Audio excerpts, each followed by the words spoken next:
Okay, hi everyone. Welcome.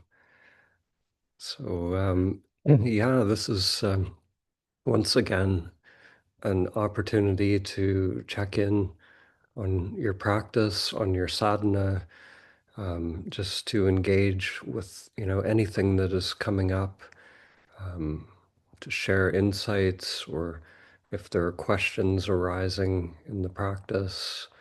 Um, Maybe there's integration questions, bridging the practice into day-to-day life.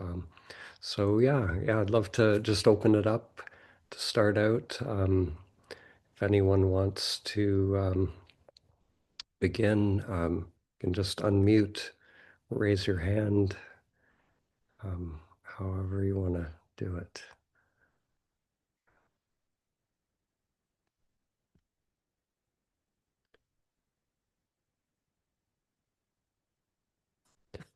Yeah, Lisa. Hi, Lisa.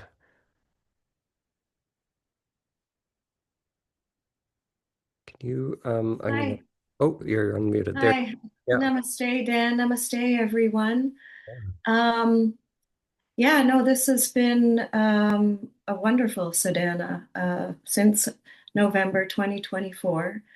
And I'm just kind of at a point, well, I've been at this point for a while, but glimpses and kind of like what they say to have a journal beside your bed and kind of when you wake up in the morning, just write down kind of what you remember. And I know I'm not thinking about anything. I'm in that void, in that zone, but um, there are things that I wish I had written down and stopped the meditation. And I know it might be a silly question, but should I stop, write down, and then come back, or just let it be? Hmm. That's a really good question and a really tricky question. Yeah, Yeah. yeah. It's I have done, a lot of really intensive retreats where, like for example, I did a 40-day retreat where that question was front and center. And I was really it was like it was back when I was sort of opening myself up for the films that were coming through, the Samadhi films.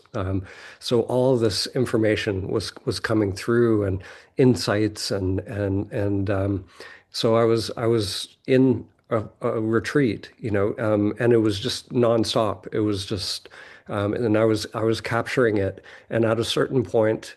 I was writing it all down in a journal and everything. But then I realized at a certain point, it was like it was on a loop almost, because I realized like, I'm capturing the same things over and over, and I realized at a certain point, like for me, it's almost like the information was coming through in order for me to express it into the world. I felt like it was like I was being utilized as an instrument to bring it into the world. So until that is done, it just is there.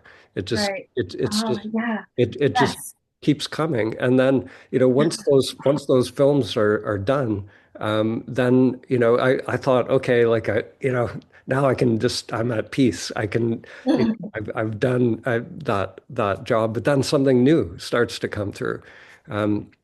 So yeah, so it's mysterious. So I would say, so on that retreat, I realized, it was endless, and at a certain point, I just dropped it. Once I felt that I'd sort of received, and it was sort of being integrated in a way, and I had this intention to create the film and everything, but I also knew, like in the retreat was a sadhana for really clearing the mind, and it was not happening with all of that download constantly happening. So for me, there's a middle way with it. I think there's this evolutionary part of us that is connected to all of that information, and that is, we can allow that to grow and to flourish. And, that's the fullness of life is aligning with that Mhm. intelligence and that wisdom, but also not getting too caught up in it, and also being willing to just let it go, just realize truly who we are, which is free from all of that, free from the whole evolutionary journey, so there it's like the two aspects of spirituality. There's ascension spirituality, which is all about this, you know, evolutionary part. And Mhm. and then there's the waking up part, which needs no evolution, no development, So to me, it's always both, you know. Wow. Yeah. I feel that too, but then it comes and then it goes, and I'm like, hmm. And then I just go back to the void or just let that go. Yeah. I'm not hanging on to it, but I'm like, hmm, you Yeah. know. And I might remember and I might not after the meditation, but I know that it's being integrated or shown, it shows up anyway. Yeah. So it might be just a little heads up or a little bit of a um, quick flash, Hmm. and then I try not to think about it too much, like 93. I'm like, what's 93? Hmm. Like you get the weird ones, right? Yeah. Yeah. 93, Totally. what's Yeah. 93? Yeah. But yeah, no, I was thinking about coming on the call. I haven't been totally committed to this 7 day. I did it back when it started, but then when I was outside, just thinking about jumping on this call, a blue jay kind of flew by, and we don't have any blue jays anymore. So I knew it was a sign. So thank you for answering that question. I have one more for you, Dan. It's kind of personal. What are you most excited about in your life now? Like, what are you most excited about Mm. this journey? Yeah. Okay. Well, I can answer that from kind of a relative and absolute answer. Oh, cool. Yeah. So I would say, like, on the relative level, I would say most energy is probably going into this perpetual sadhana kind of online system. The I Am app, a lot of energies are going into that. And it seems there's a lot of synchronicities happening, with like the Charles Burner world and different people getting involved. And I feel like there's something happening there. And also with the sadhana film, it's really, there's a lot of energy and stuff coming together. Lila's films are also connected to it as well. Like there's just this awakening kind of energy and aliveness connecting to everything. So I would Yeah. say that, in terms of my day-to-day life, that's what's happening. And there's a lot of, yeah, it just seems like an intelligence, orchestrating stuff behind the scenes. So, Wow, that's beautiful. And I hear you and I feel you with the energy because, and thank you for that. Because it is rippling out, and like maybe this is where this is all coming through, the inspiration, the creativity, because yeah, it's there, but it's just motivated enough to do it.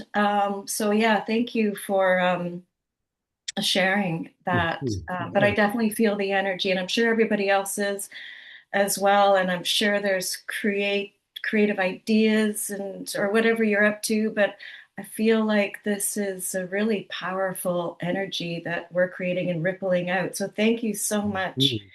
Thank you from Thank the you. bottom of my Yeah. heart. I And love the question. And on an absolute level, I would say, um, the thing that excites me is not a thing at all. You mm, know, the like just being itself, abiding as the self, inner energies really, in meditation or self-inquiry, energy is just free. So the excitement or aliveness, it just is.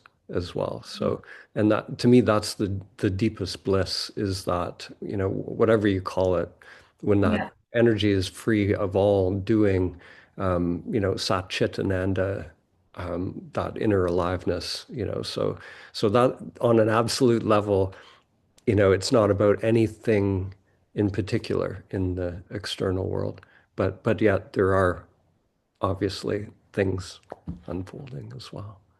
Yeah. Yeah, I feel like consciousness is choosing unification really, like you can feel this, it choosing unification. You can see it through the animal kingdom, you can see it through the plant kingdom and the mineral kingdom, but humans have a choice. Yeah. And Yeah. so I feel like more humans are now choosing consciousness. And yeah, it just feels really expand, like just, it just feels like it's all kind of blending. It's all kind of just this, everything is just collapsing, time, everything just kind of into this one field. It's really kind of hard to explain, but I'm sure Hmm. you get what I'm trying to say. Yeah, But it's totally. just one Hmm. blob, but it feels like it's one point. Hmm. Sometimes it feels really small and it feels like really, really big. So I'll let someone else ask questions. So thanks again for your time and your energy. Namaste. Namaste, Thanks, Lisa. everyone. Yeah, Namaste. namaste. Namaste. Thank you.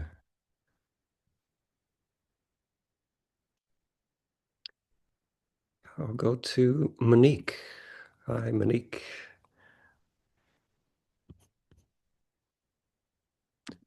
You unmute. Mute. Can you hear me now? Yes. Okay. Mhm. And I have to take this out. Okay. Um, Good morning. Good morning for me. Good morning. Mhm. Nice. Yeah, nice to be here. And thank you for being here. Um, I what I heard is like I'm not choosing consciousness. Consciousness is choosing me. I don't know how to explain that. There is a lot of energy this week for me. I don't know why.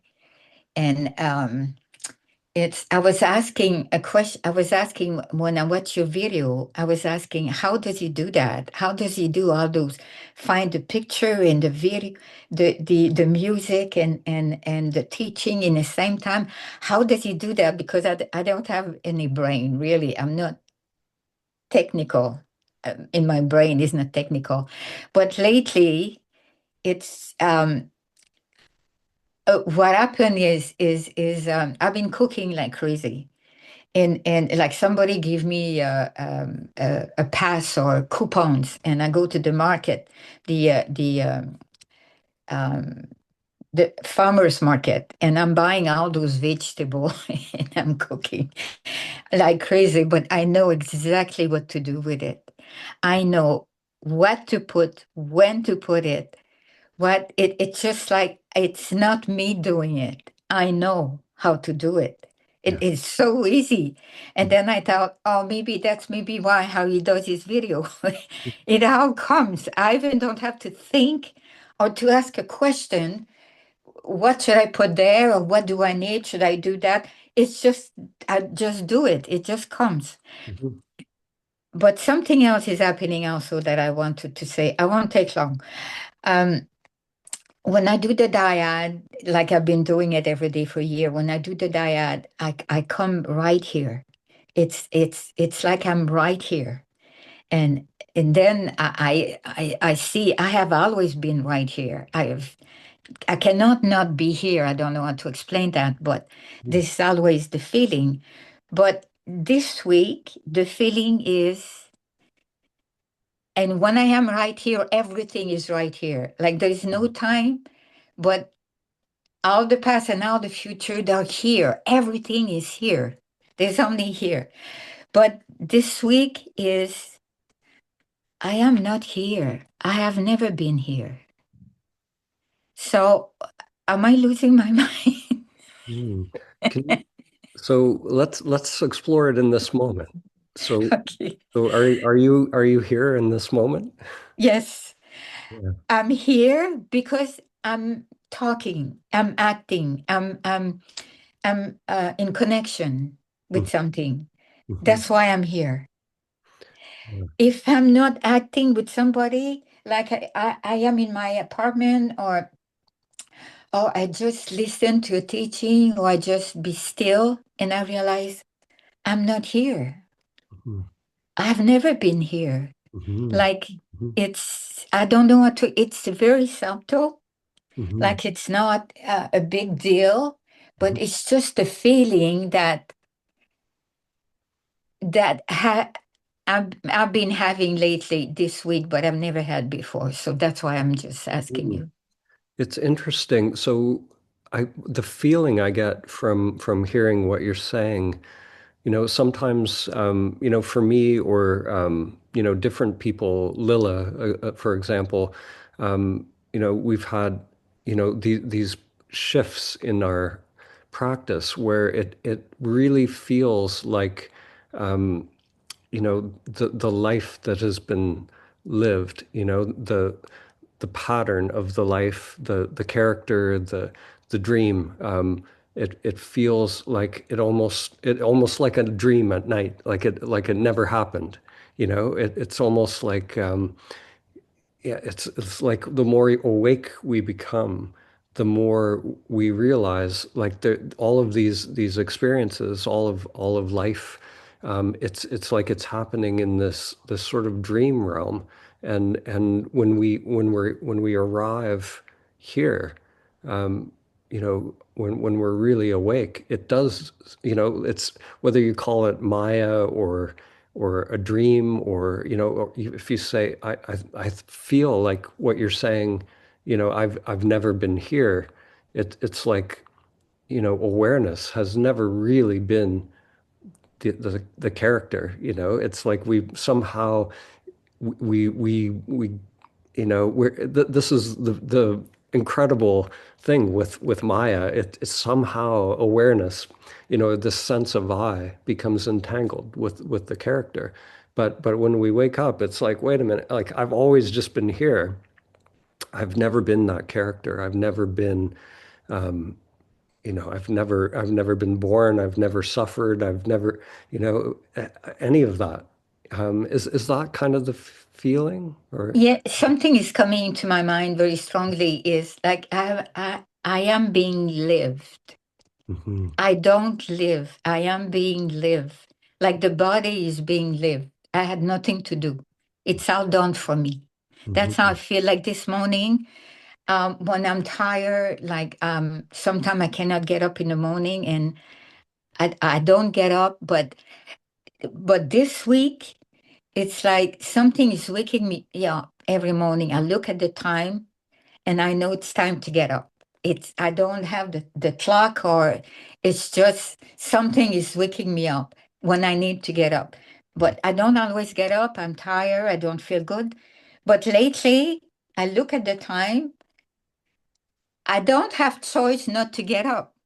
Mhm. I just get up somehow. I get dressed and I do my meditation and I do my stuff. I walk my dog. It's like maybe it is like a dream. It is like somebody is doing me. It's I don't know how to explain that because I've never really had that so strong. Mhm. So that's why I was just wondering. Mhm. Yeah. So I'm not Mhm. losing my mind, so I'm okay. No, no. And what you're describing, it's in sadhana, in the yogic world, it's a really good sign, like what tends to happen, the more clearing we're doing, the natural energy will just start to take over. And it's natural to sort of Yes. wake up, early in the morning and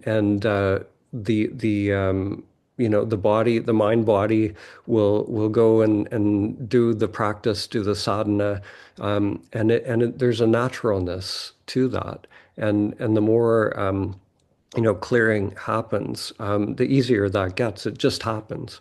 There's a Yes.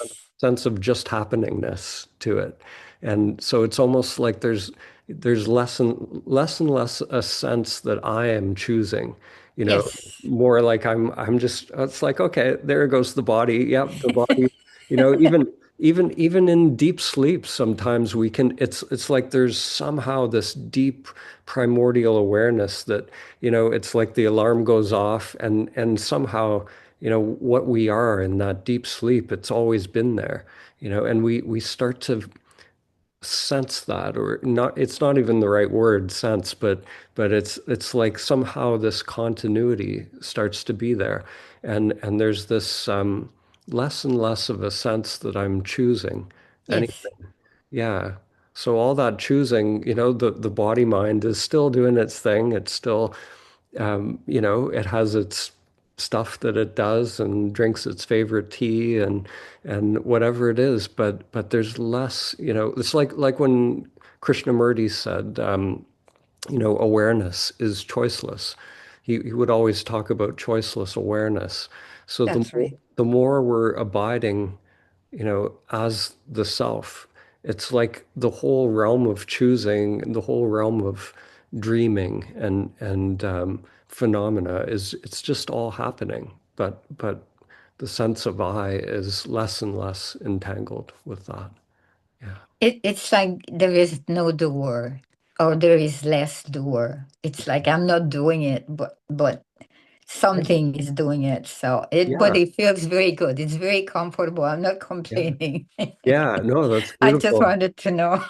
Yeah, yeah. If there's a sense of ease with it, where it's just happening, that's yeah, that's a beautiful sign. It's Okay. that's yeah, yeah, Thank you so much. yeah. Thank you.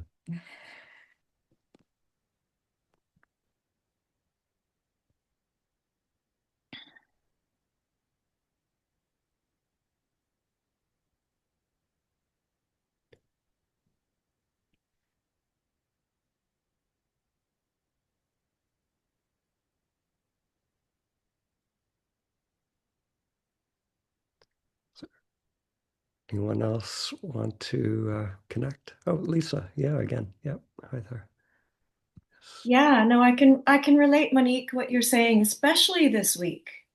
Mm. There's something about just last week, like leading up to the eclipses and the equinox. I felt like it was days at a time. They say, in the Mayan calendar, there's one day at a time or whatever it is, but it felt days at a time. And then I had insomnia all week. I was just getting up.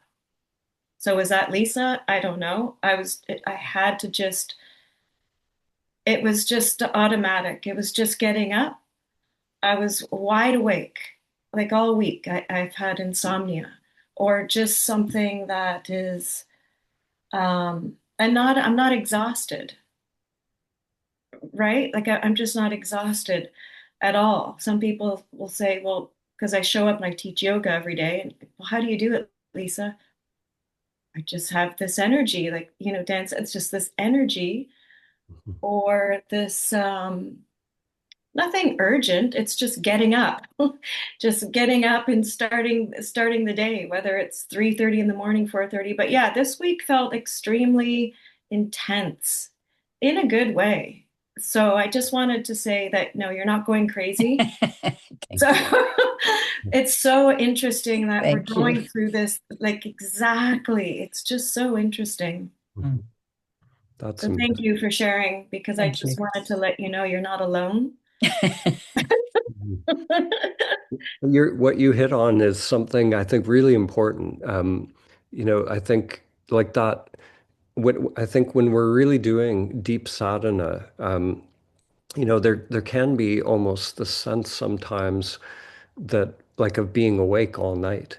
It's a very common report where, Oh, you know, as you know, if we're doing a lot of meditation and self-inquiry, the true awareness starts to wake up. And it's an interesting phenomena. I've heard this from so many people where they you know, they'll say like it seems like I've been asleep all, or I've been awake all night, but yet they have amazing energy. The energy is there, but yet sometimes they'll remember dreams and they'll remember that like the mind has actually dropped off, but it's like they were somehow resting in awareness or resting in the heart through the sleep cycle. So there's this sense of continuity that I haven't gone to sleep, but yet there's this phenomena where the mind does kind of get rest, it does drop off. So it can be confusing for the mind if that starts to happen. And at meditation retreats, it was a common phenomena. People would be panicked in the morning. They're like, I've been just awake all night, but then they're recounting dreams, and it's like, wait a minute. Yeah. Yeah. So Yeah, yeah. no, you're right. You're right. It's like little, yeah, I don't know what to call it. I think I used to call it intermittent sleeping or something. You know what I mean? Like intermittent fasting or intermittent sleeping now. Hmm. Because then it goes into the day and it's like you can feel the same way even in the day. Hmm. Yeah. Almost. Like it's almost like it's just continuing Yeah. Yeah. It's that even into the day. same presence is just there. Yeah. Waking, Interesting. dreaming, deep sleep. Yeah. Oh, well, thanks for letting me know that because you're right. Yeah. Okay, Mhm. cool. Yeah, yeah, and it has been it like l- just from my own subjective experience for the last little while, it's been some interesting phenomena. Even last night, I feel like there just the spiritual realm. There's been incredible. Very difficult things to describe happening, but more and more little remembrances coming from those realms and little senses of almost like little teachings coming through lately as well. Yeah. Yeah. I feel ex yeah, that's exactly it. Yes. Mhm. All right. Yeah. I love it. Yes. Okay. Thank you, Yeah, guys. yeah. Thank you. Thank you for sharing. Yeah.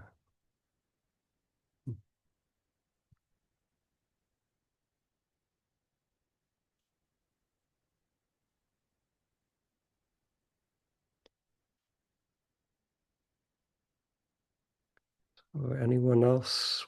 Ritu, yes. Ritu, Hello, Dan. hello. Yeah, so my question is a little different than before. So, I mean, I have done like a 1 week and then took 1 week gap and took another 1 week of like a fully immersed into this, like a 7 day and dyads and everything. And I had like a really, really very amazing like experiences, very like, I mean, perception was higher up. I could see things more clearly and it was like really very clarity was there. Mhm, And then all of a sudden I was like, uh, there is a like an intense fear came up. mhm, The fear was like very intense fear that who am I? Like, how would I relate to people at work? How would I do work? How would I retain the knowledge? The knowledge from the books that I read, not from scriptures kind of thing, but my work related knowledge.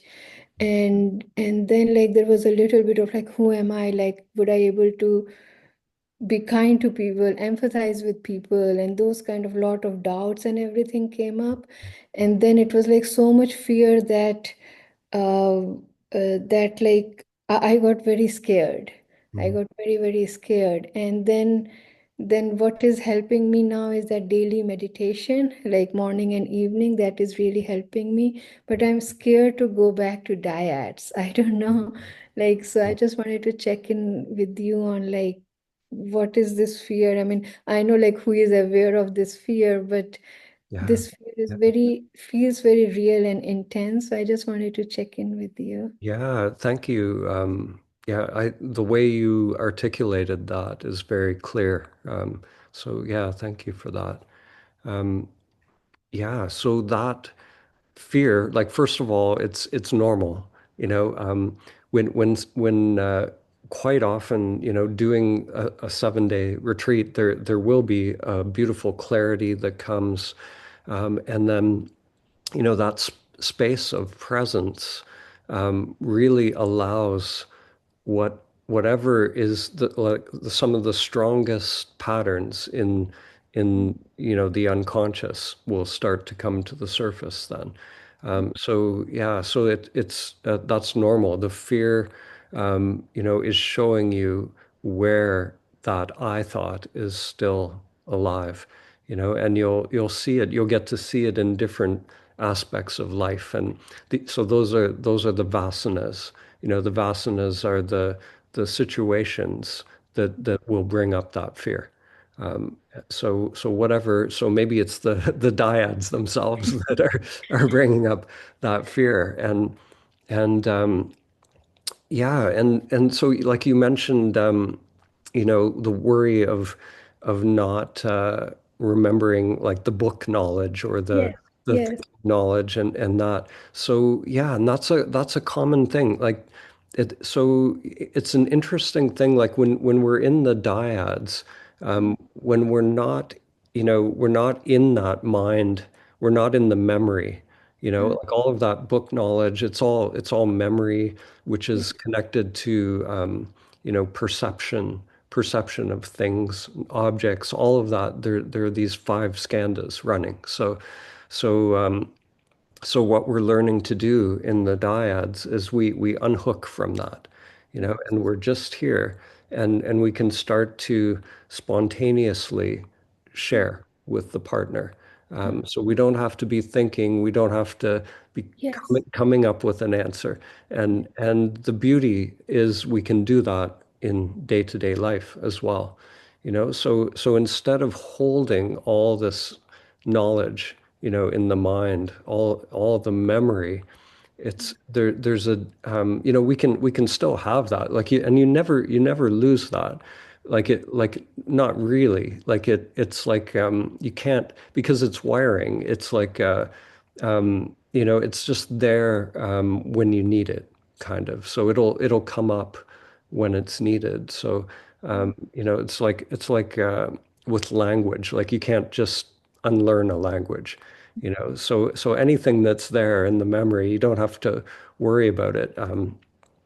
It's sort of part of what's swirling around in the energetic field, and it'll just come up.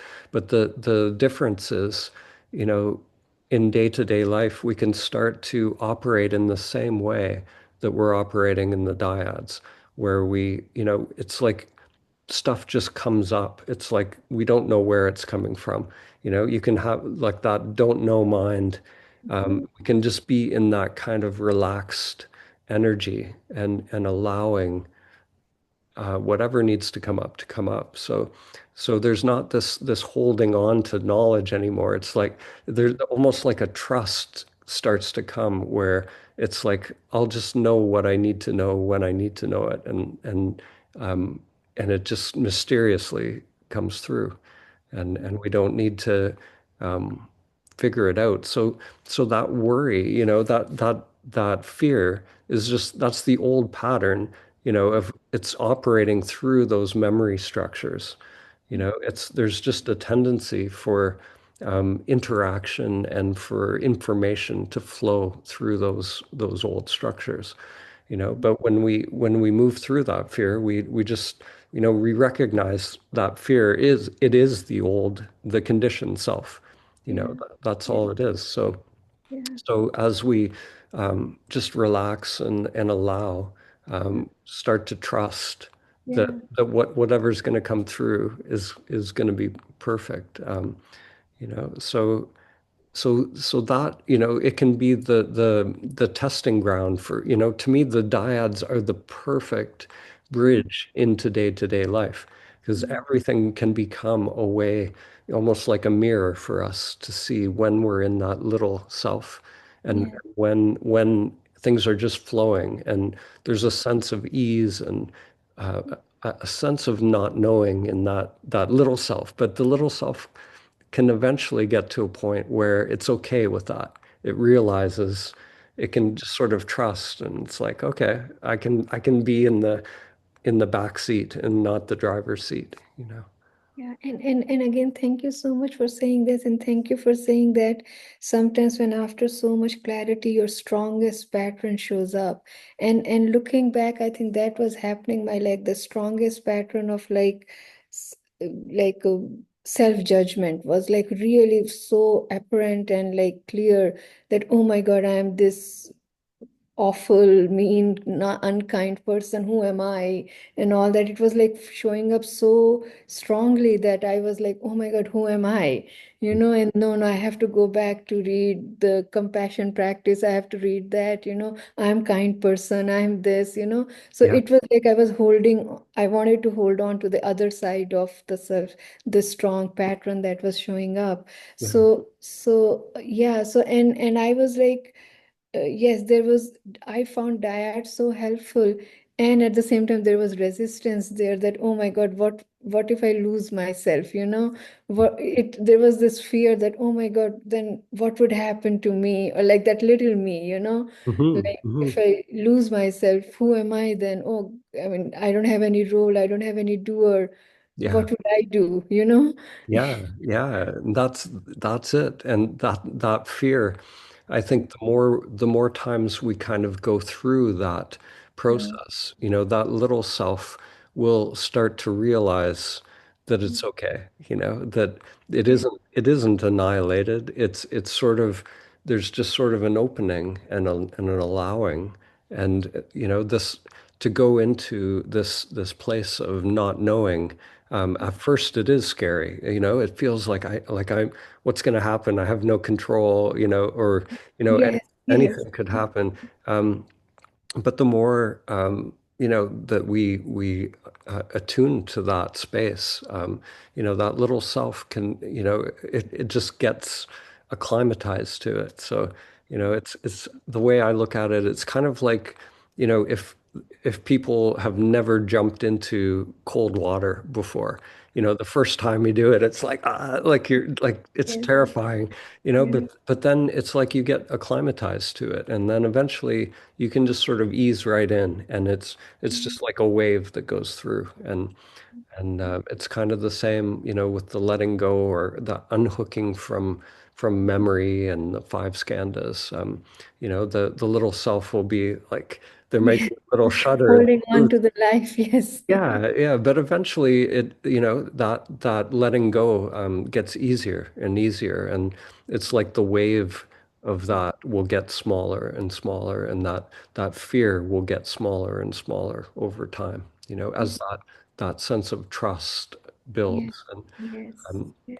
and like my little character, at the beginning, it didn't trust. It was always trying to micromanage things. But Mhm. now, really it's been enough times where I've just put myself in situations where I really don't know anything. And Yes. and and if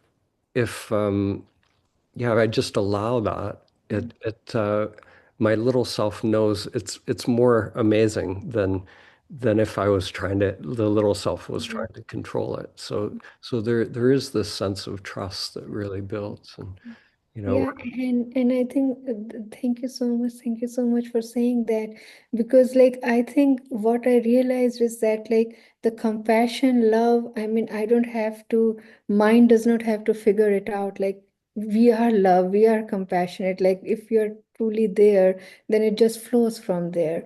And I think the fear came up that, oh my God, like I'm not in touch with my true self and I'm not kind, so I'm not compassionate. What do I do?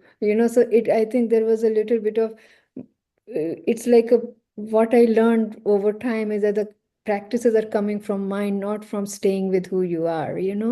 mhm. So I think yeah, so Yeah, this is all mind conditioning that it's trying to figure out and just let yeah, go and just be.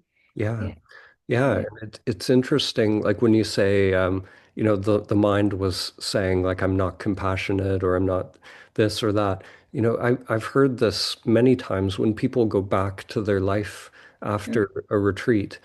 mm, Sometimes the people around them, like their family, will notice a change, mm, and so like one person just recently was mentioning, like they went back and the family, there was a lot of drama in the family, mm, and and they were sort of in a space of presence. They weren't participating in the Yeah. usual drama, and but the reaction of people around them was, people thought like, you don't love us anymore. Like you don't love us. You're not participating. Like, what's happened to you? You're not playing Yeah. out the drama anymore. So it's interesting, what often passes for love or compassion, is often attachment in our world. So when we start to operate a little differently, we're not playing into the usual patterns. We can get feedback from people. It's like they want to draw you back into the old pattern. Yeah. Yeah. So Thank just being aware of that is Yeah, yeah, important. thank you so much for saying that. Yeah, thank you. It's not like I'm sooth before that I would be soothing like this, no, Mm. it's okay. And here, like I was just being present, and I can see the drama, right? Clearly. Yeah. So yeah, I can see what you're saying. So I will go back to dyads tonight. Yeah, yeah, and Yeah, yeah, and it's your energies will draw you there. Yeah, just naturally. So yeah. And yeah. and thank you so much for creating this meditation space every day. And it is like, oh my God, I really find like a new home there. So thank you so much, Dan. Mm. Thank you. Thank you. Thank you.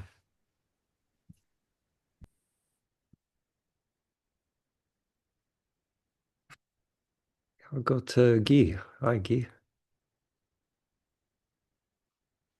Get you to unmute. Yeah, you can hear There you me. are. Hmm. I, Hello. yes, I have a stupid question, but it's not so stupid, but it's just a mind question about clarification. Hmm. And before I ask this question, I just want to say to Ritu that you're not alone. Because last year I subscribed to for a retreat with Dan, and at the last moment, when it was time to practice the Dyad, I felt afraid for I don't know why. And I canceled the whole thing. I said, and so you're not alone. It's normal, I believe, to be afraid sometimes. That's Anyhow, my amazing. stupid. I'm sorry. Go ahead. I think you out of almost anybody, on the I am app, it says how many dyads someone has done. I think you've done more than anybody now. So it's funny, you went from that fear to now you're like the most active dyad. Yeah, Yeah, yeah, yeah, that's like that. yeah. It's And I learned things every after diet after diet after diet after diet. I learned things. that's Now my stupid question. I read many things about Vasana and Samskara, but it's not so clear in my mind. So I would like to hear your definition about the difference between the Vasanas and the Samskaras. hmm. Yeah. Mhm. So the samskaras, are a part of the five skandhas, which, they're so they're I see it as, the five skandhas are sort of like a functional model of how the mind works. So you can directly experience each part of that. So and it's all entangled. It's all connected together. So there's this sense, that the I thought is at the root of all of it. So the I thought has this sense that there's a body here, that I'm the body. There's sensations arising on it. There's memories, perceptions operating through that. And then the samskaras then are the preferences of that I thought towards all of that phenomena. So if I have a preference to, so I have a sense that something pleasant or unpleasant is arising on the body, something is good or bad. All of these dualities are arising within this self structure, and the preferences, the sense that I want or I don't want, those are the samskaras. And then there's the fifth skandha, which is just that part of the mind that sees all of that. So you have all this stuff going on. The whole entire phenomenal world is those five skandhas, all phenomena, all of Maya. The entire illusion is made up of these five parts. And I would say the stickiest part, or the part that ties the I thought, most deeply is, you know, is the samskara. It's the sense that I want, so I want comfort in the body, or I want to know whatever I want. That's the samskara is this part that ties the sense of I to something in the phenomenal world. So then the vasanas are you know, they're just the life situations that trigger the samskara. So whatever happens, so if you're sitting on a cushion, you might have certain things coming up, but there might be certain life conditions, that trigger samskaras that they may never come up on a cushion. You could sit on a cushion or in a dyad for a lifetime, and those things would never come up. Maybe it's something around maybe taxes, or it triggers there's a certain condition, or around money, or certain triggers could happen around, say, technology or something like that. It's like my computer isn't working, or and that triggers a samskara. It's a preference. It's like I prefer that that's not happening. But it's a certain, or certain people even can trigger, a vasana can be, Thanksgiving with your family. That's a perfect example where a certain pattern will come to the surface, and that situation is more likely to trigger the samskara. Yeah. So the samskara, I see it as it's like the wiring. It's like, sometimes, like in the Sanskrit, or in some of the ancient teachings, they say, some samskaras are like, a line drawn in the sand. So it's like carving a little pathway in the sand, and maybe, if water is running along, Mm, the mm, sand, it's a tendency for energy to follow that path. But other samskaras it's like they're carved in stone, like they're really deep. um, you know, yeah, they yeah, have solidity to them, so those samskaras you can't just wipe them out easily. It takes, you know, deep work to work with those samskaras and yeah. purify them. Can we say that the samskaras came from, are like imprint that Mhm. came from our when we were very, very young, or even in the past life? Yeah, sure. Yeah. Like I don't really know, but I think everything is like that. Everything is, I have like an image in my mind of like a tree.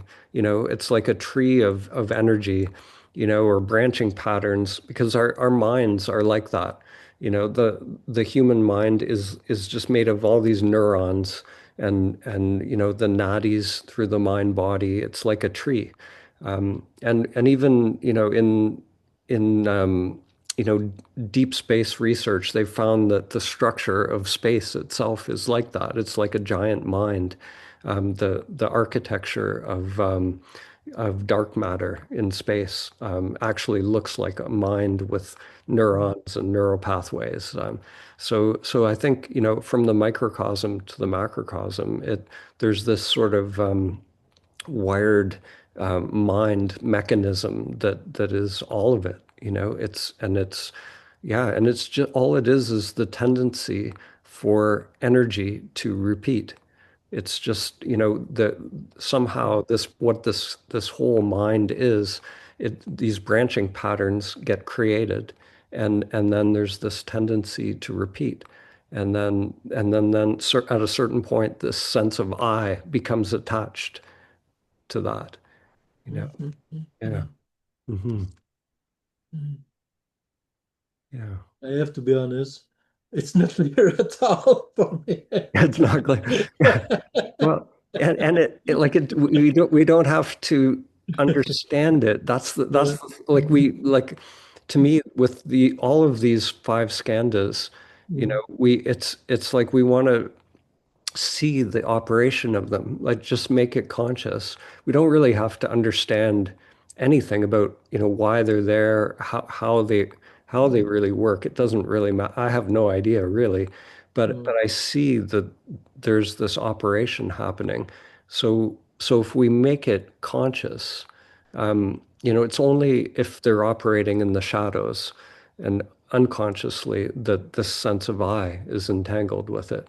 So as long as we just see it, that the one who sees, this awareness is what we're intending to directly experience, and when we realize ourselves to be that, then it's like in the Heart Sutra, that realizing the five skandhas to be empty of self. Mhm. But we can't really realize them to be empty of self until we see them, we see what's in play. Otherwise, um, it's like this is the shadow work. There are these shadows, these vasanas that are hiding out in the shadows, and we only see them in certain conditions, and or certain things in life, and they can be you know sometimes very obvious to people around us, but I had a big one around relationships. There was like this shadow following me around, a pattern of recreating the same relationships over and over. Some part of the self structure was looking for something in the external, and but I didn't see it, even though I was having samadhi experiences on the cushion, all kinds of stuff happening, in the spiritual realm, but yet, in the shadows, there's still this unconscious part that was playing out. And yes. You touched the point that I like when you're talking about the unconscious.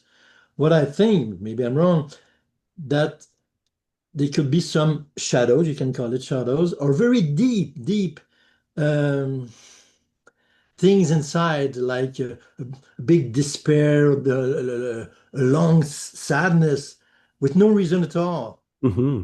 Hmm. Is it possible? For me, it's a part of the unconscious from a samskara that's Yeah. very, very far away in the past, that it's Yeah. still there and I have to work with it again and Yeah. again. Mm, Absolutely. Yeah. mm, Yeah. And it's different for everyone. Some people, there can be like a fundamental kind of knot that ties the I thought. And yeah, for some people, it could be grief or sadness, just this deep pattern that, you know, whatever happened, whether it's a past life or, in this life, we don't really need to know, because what matters is that we release that knot. And, so what story we create around it doesn't really matter. What matters is the actual letting go, the freeing of the energy of that. mm, mm, So some people, they will have a sense of where it came from, and they'll have a story about it, and they'll realize, I had trauma in the womb, or whatever it was, mm, or from another past life, they might have a an experience of that. But others, some of these things can be pre-verbal as well. They can be just before any kind of knowing is possible. So sometimes it's just a release of energy. So yeah, mm, the story, I think, is it can be nice to have a story about it, but ultimately it's mm, that, releasing whatever it is, the grief. It can be anger for some people. Sometimes there can be like really, really deep anger that people don't know they have, or you know, it can be a sense of meaninglessness to life. You know, just it can manifest in different ways for different people, or there can be multiple things. There are multiple patterns because sometimes, like in early life, there could be different experiences that you know, if the charge of that experience was really strong, it's almost like it splits off a little part of us. You know, like we couldn't have a complete experience in that moment. So it's like it starts to repeat in the unconscious. And there can be many of those charges sometimes. There can be multiple things that are you know, samskaras or you know, little dissociated parts of us that are become like these little programs running in the shadows. Mm, mm, mm, Yeah. mm, So we want to collect them, you know, see them all, invite them home, Yeah, yeah. you know, and yeah, just allow them. And Yeah, yeah. allow them and let it go. Yeah. Let it Yeah. be. Yeah. Yeah, exactly. Yeah. Because Yeah. sometimes when those parts come, you know, sometimes we will kind of push them away because they don't feel good, right? We want to get rid of them. Mm, But the, you know, the practice is to invite them in, you know, to feel all those things, you know, when we were really young, you know, we didn't have a capacity to fully feel it. You know, it was too much. The charge of it was too much. But now we can invite it in consciously, feel it, and then that's how we integrate it is to just let it be. So all these seemingly separate parts, you know, they just want to be, you know, seen, loved, and mm, mm, integrated. And yeah. yeah. Hmm. It's more clear now. Yeah. Thank you, brother. Thank you. Yeah. Yeah. Thank you. Yeah. Thank you.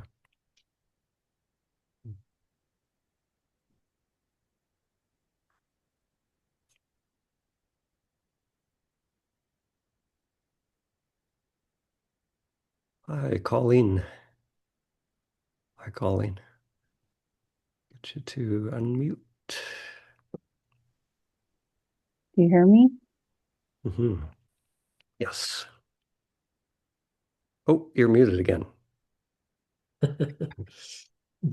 Here we go. There we go. Yeah. Hi. So, Thanks, sir. Thanks, everyone.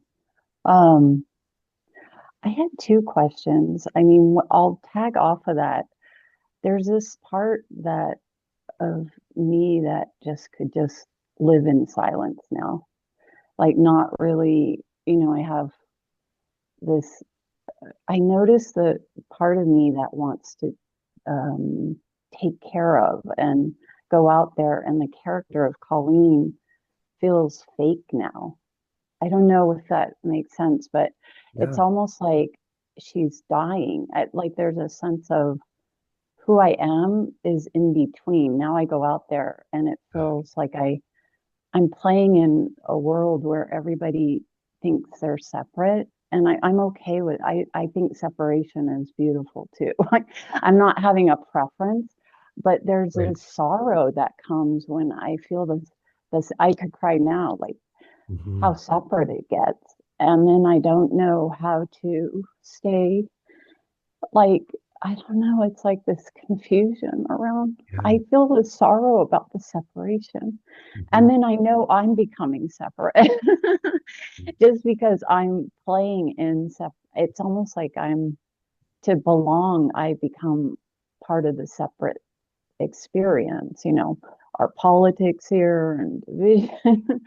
And yet I see that it's all this play of energy, but there's this loss how to, like, I want to pull in to the quiet of the I tend to only, um, like, I love the dyads where I can rest there with another, and it's almost like coming out like I'm gay or something.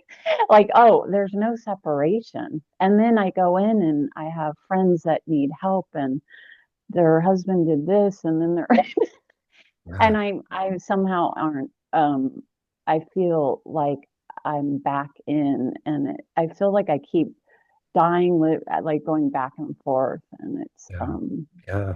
I have no words for it, but it's, it's intense. Yeah. Yeah, what Yeah. you're describing is exactly what happens for most people in this process. So yeah, so that like there's a point in the practice where we come to the witness, and we come to this sense of peace, enjoying the stillness, enjoying the Mm-hmm. silence. So we're not caught in the phenomena anymore, and it feels much better in that. But yet, it's like that's where this whole thing where it seems like I've got it, I've lost it, I've got it, I've lost it. I'm in peace, I'm in stillness, but now back in the world. And what the next step is to recognize the awareness that is aware of both, to intend to directly experience that awareness that is there, in that stillness, and in the movement of the mind and the movement of life as well. And then, somehow as we start to recognize that awareness as what we are, and we rest as that, we start to have less preference towards one or the other end of that continuum, and you can start to see how, even in life, even when the mind is active or things are happening, that stillness is there. It's always there. It's like in Zen, they have that phrase, emptiness dancing. Mm-hmm. So that's what the world is like. That's pointing to the non-dual state, which is it's beyond this I've got it, I've lost it, witness and phenomenal world. It's like it's all one somehow, and there's an awareness that is that. It's like, so when we intend to directly experience who we are, who's aware of all of it, all of that continuum. Mm. Mm. Yeah, thank you. I feel like uh yeah, it's I mean, this has been going on for about 7 years. So and there's a naturalness to it too.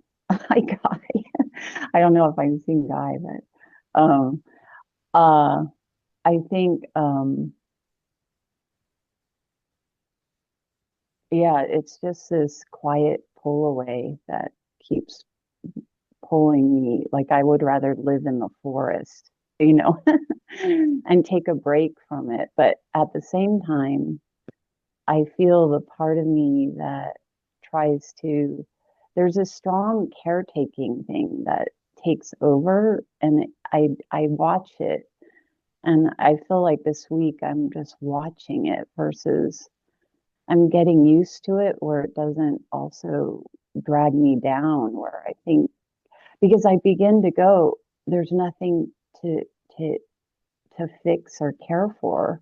So I become this kind of different calling where it doesn't, it's like I think I heard the woman a couple before, she was saying, I don't want to lose that compassion's there, but like I have a funeral on Monday to go to for this, my family. And there's this also this sense like there's nothing really, I don't know, I go into the nothingness, I guess. Like there's nothing really happening. And I don't know if my mind's just using it to escape a bit, but it's like there's a part of me that would go to the funeral, but then there's this other part of Colleen that isn't really, and I just feel this emptiness about everything.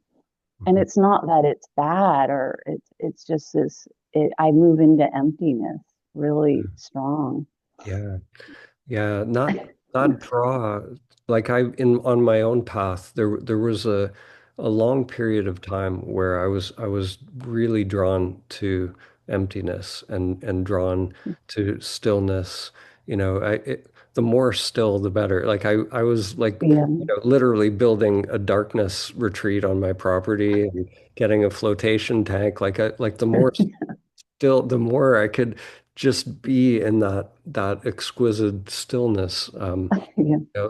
the better. And I think there is a part of the path that is that, when there's, a pulling back from everything that is false, just letting go of all illusions and resting, um, with that stillness. And then, the unfolding, the mystery that happens from there is then, there can be an energy or life starts. Life never stands still. So life, to me, that stillness is like a seed, and there is a part of the path where it's like we're protecting the seed.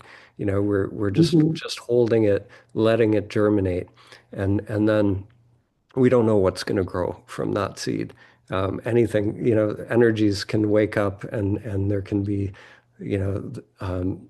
something that unfolds that brings us into life in a new way, and that is totally unknown. And yeah, so I think, that natural draw to stillness, when it's there, if that, there's an inner intelligence that, everyone Hmm. has. And if you trust that, there's some sort of inner Hmm. guidance mechanism that when there's a time to go into stillness, it'll be clear, and it won't Hmm. feel right to be, going into the external phenomena if it's disturbing that peace. That peace is primary. Hmm. and Yeah. and then, it is like when it wakes up, like that little flame, eventually can become like a raging inferno, and it doesn't matter as much when, you can go Yeah. into situations in Hmm. life. You could go to the funeral, and it's like it doesn't matter, that stillness is there because and everything is just burning itself up kind of in the moment, but you know but if if the external Yeah. is blowing out that flame, you know, Um, that's what we want to protect, that flame, that peace. yeah, it's weird because I thank you. See, I feel like I could go. I was with Guy last night. I could just go, who who died? I could say things that people would feel like, there's a secret to it in a way that saddens. Like I would love to speak from the oneness, and I kind of, it's like, who died? I mean, Yeah, I could be like, if I really spoke, it's like it's this little inner secret in me that I think I don't like secrets or something. Like I'm keeping it to myself. And I remember when my grandfather died, I was around 7. Everybody was crying, and I was super close to him. And I was like, I remember this feeling like he he didn't even die. Like I didn't quite have words for it, but yeah, I could still feel him. Like I wasn't really in the story of it yet. So yeah, it's just interesting it's such a practice going out there yeah. to play the character Colleen, and yet she's not really believing it too. So Mm. Yeah, I, it's it, it's it's it's a trip. it's such a dance. Yeah, I know. when you were speaking, it reminded me of when my mother passed away, and I had been doing an incredible amount of meditation up to that point. So I was in a space where, like I wanted to say to my family, she was never born and she never died. Like it's all the one conscious, but the family is, they're Catholic, they're hardcore. Like I have like a mother superior and aunts and are nuns and stuff like that. So it wouldn't go over well. Right. Yeah. So I had to, I had to tone it down for that. And I Yeah. and just, yeah, it is like sometimes I think it is important to hold, the deepest truths. It's like you don't want to just there's a time and place if people are not Yeah. going to be receptive. But at the same time, in that experience for me, I had quite a bit of equanimity, so I could still kind of hold space for my family and not bombard them with my non-dual sites or anything like that. So yeah, yeah, Yeah. and there is a kind of navigating like a middle way with it that we can, Yeah. and sometimes there'll be, at a funeral is a perfect example where there can be that person who is receptive. Suddenly your cousin that you've never connected with or whatever, it's like they're open and something will come through and there'll be a beautiful connection. Mhm. So yeah, like we never Mhm. know. Yeah. Mm. Thank you so much, Sarah. Thank you. Thank you. It's just such a beautiful platform for you're letting the awakeness come out here and have space. And I'm super, super grateful. Thank you. Mm, Yeah. thank you. Thank you.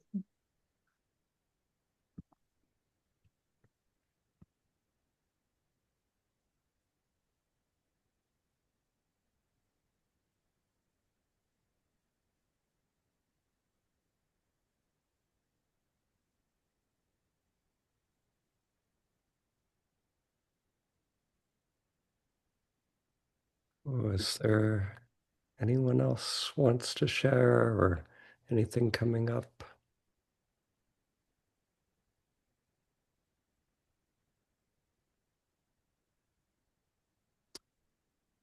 Okay, well, yeah, I think we've had a beautiful sharing. Yeah, so I think I will just close it here if there's nothing else coming up. Yeah. So yeah, thank you everyone. And Mm. once again, we will see you in the dyads this evening. Yeah. Okay. Thanks. Bye everyone. Thank you.